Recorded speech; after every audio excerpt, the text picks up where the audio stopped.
I think that what we urgently need to do is to ask the police to be assertive enough to ensure that culprits are brought to book, and you have to start with the big fish. There's no way you go looking out for the touts that are around the vicinity. You arrest them and you say you have arrested people, where meanwhile you have the ringleaders and you have not handled them.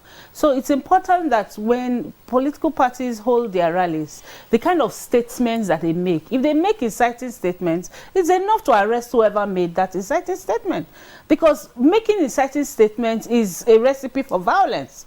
So if you are castigating your opponent and you are not putting out facts, instead of speaking like you are saying, if they want war, we are going to give them war, you should invite that person and let the person describe for you what he means or she means by the war that he or she is going to bring to the arena.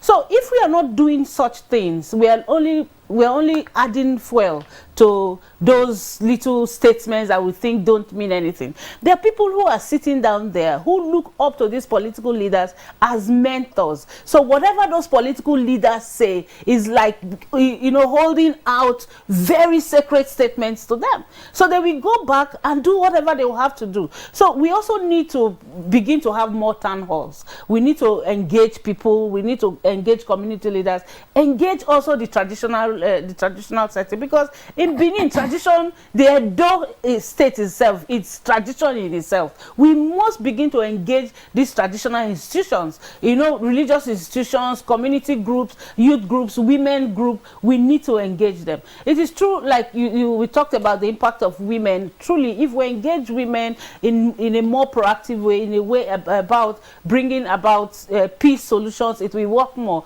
The issue of vote buying didn't start today in Edo. There was one time I observed the election in one of the interior communities in Edo. The women were standing there. You had two women share one bottle of Coke or one bottle of Fanta, on election day, even before we now started seeing them giving wrappers and all of this. So it didn't start today. So, but for us to talk about the violence, Edo really is a peaceful state, but when it comes to elections, you begin to see all of these narratives from the political leaders. So we need ISIS, the Committee on Elections, interagency, yes, on elections. We need that committee to be on board. And for election security is the police. So the police would have to have this consultative meeting with the other security agencies. Because even on election day, you go out and you see security agencies fighting amongst themselves, fighting for supremacy. Who should be the one that will be the one to lead? Who should be one to do that? So now, if we're already having this level of insecurity in Edo State, there should be more messages on peace.